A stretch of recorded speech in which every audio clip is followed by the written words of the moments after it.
तो आज हम पढ़ेंगे क्लास 11 फिजिक्स का most important topic mechanical property of fluid से बर्नौली थ्योरम। बर्नौली थ्योरम ये जो थ्योरम है इस 11th क्लास में इम्पॉर्टेंट मानी जाती है। किसी भी स्कूल में आप अगर पढ़ रहे हैं तो ये एनुअल एग्ज़ाम के पेपर में समझ लीजिए प्रिंट हो गया है 100 नहीं 200% गारंटी के साथ।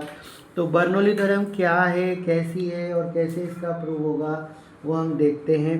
तो बर्नौली थ्योरम कहती है कि अगर कोई आइडियल फ्लूइड किसी नॉन यूनिफॉर्म एरिया और क्रॉस सेक्शनल ट्यूब में किसी भी पॉइंट पर अगर फ्लो हो रहा है तो किसी भी पॉइंट पर जो टोटल एनर्जी होती है पर यूनिट मास और पर यूनिट वॉल्यूम की वो रिमेन्स कांस्टेंट होती है। जैसे कि पर यूनिट अगर मास की बात करें तो प्रेशर एनर्जी, पोटेंशियल एनर्जी और काइनेटिक एनर्जी का सम हमेशा कांस्टेंट बना रहता है।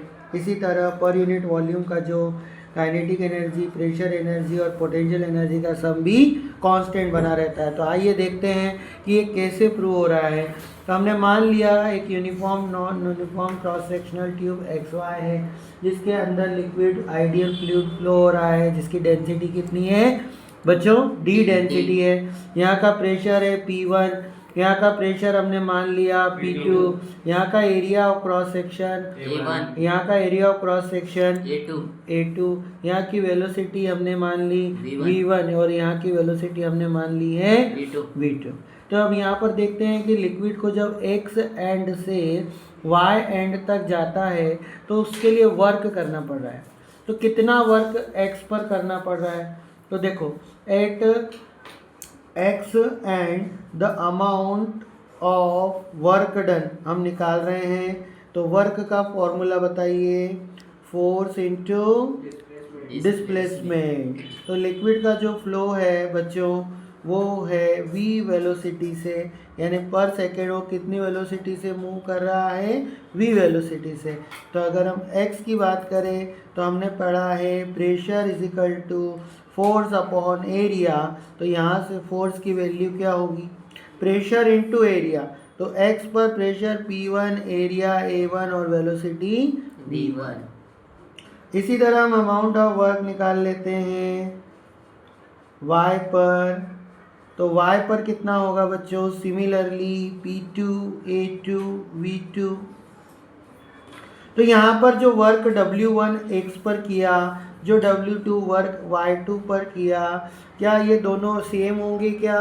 बिल्कुल नहीं, क्योंकि एनर्जी नाइदर भी क्रिएट नॉर भी destroy, it can convert one form to another. तो हमने जो नेट वर्क किया है बच्चों वो किसके बराबर होगा?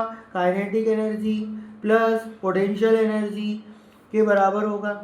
तो कितना वर्क किया हमने? P1 A1 V1 और P2 A2 V2। Kinetic energy की बात करें तो half mv2 square minus half mv1 square.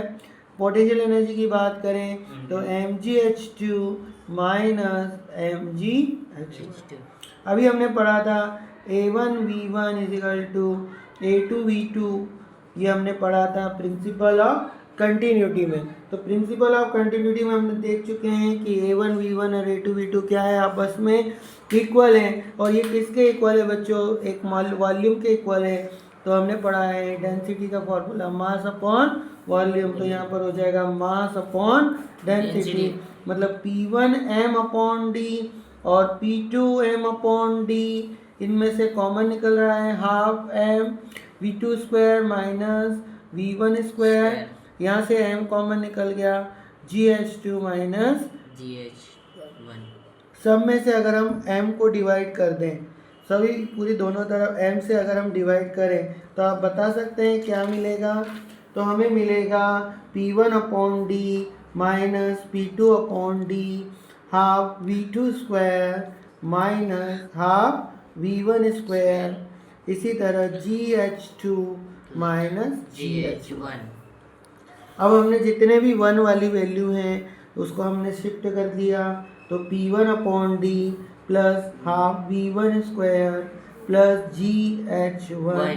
इसी तरह P2 upon D plus half V2 square plus GH2, यानी जो एनर्जी का सम x पर है तो सेम एनर्जी का सम y पर है। मतलब हमने देखा कि जो प्रेशर एनर्जी है, जो काइनेटिक एनर्जी है, जो पोटेंशियल एनर्जी है, वो हमेशा क्या होती है, कांस्टेंट।